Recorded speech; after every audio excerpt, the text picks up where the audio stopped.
Gak terasa udah Maulud Nabi lagi ya, beginilah hidup di kampung. Jadi setiap tahun kita pasti mengadakan yang namanya Maulud Nabi. Kali ini aku nggak mau ribet seperti tahun-tahun sebelumnya. Buah pir dan jeruk cukup simple. Untuk merayakan Maulud Nabi itu diperbolehkan. Namun aku sendiri meyakini bahwa Nabi Muhammad itu sangat perlu diteladani akhlaknya beliau. Nah, untuk memperingati hari Maulud Nabi ini, dan karena aku tinggal di perkampungan, adatnya juga masih kental, akhirnya aku ikutan menyemarakan. Kalau aku menganggap ini bagian dari berbagi untuk tetangga di sekitar rumah aku.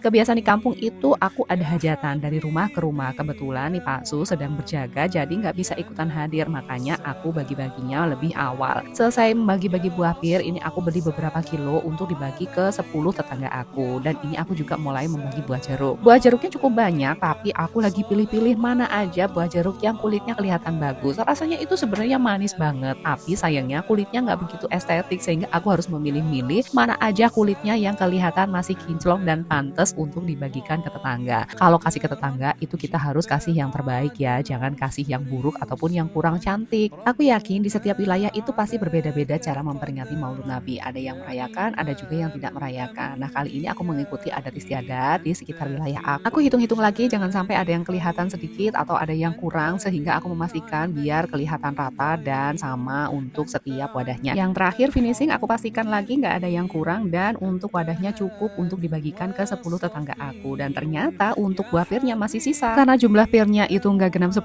jadi terpaksa aku sisihkan untuk nanti aku berikan ke mbaknya aja. Dan jeruknya udah tersisa yang kulitnya nggak begitu cantik. Selesai sudah untuk packing buah-buahan hari ini. Untuk nasi kotaknya aku nggak masak sendiri, ini aku pesan di kampung sebelah karena aku tuh habis Muay Thai, badan aku tuh terasa sakit semua. Jadi aku memutuskan untuk membeli nasi kotak. Sambil hitung-hitung melariskan dagangan untuk di kampung-kampung ya. Kalau UMKM itu pasti aku bantu dukung untuk mereka berkembang. Ini aku sepil untuk pesanan nasi kotak aku, jadi aku pesan untuk ayam bakarnya itu bagian paha biar kalau kita berikan ke tetangga itu lauknya biar terasa puas, jadi cukup pantas kan. Selesai ditata aku lanjutkan untuk tutupi pakai kertas bungkus supaya nggak kena debu ataupun nggak kena hujan karena kebetulan di luar sana lagi hujan deras sehingga kalau mau bagi-bagi itu biar nggak kotak makannya nggak basah. Untuk bagi-bagi ke tetangga aku nggak bagi sendiri, aku minta bantuan si mbak yang biasa jaga anak-anak di rumah. Jadi si mbak ini kebetulan lagi di rumah, aku minta tolong untuk dibagi-bagikan ke tetangga-tetangga aku. Bener-bener untuk Maulud Nabi kali ini simple, nggak repot, dan alhamdulillah selesai tepat waktu. Aku langsung bagiin di sore harinya dan ini mbaknya lagi bagiin dan hujan deras banget sehingga aku minta untuk mbaknya pakai payung. Sekian untuk video Maulud Nabi hari ini. Terima kasih yang udah ngikutin aku dari awal sampai akhir. See you next video. Sampai jumpa di video-video berikutnya. Bye bye. Assalamualaikum.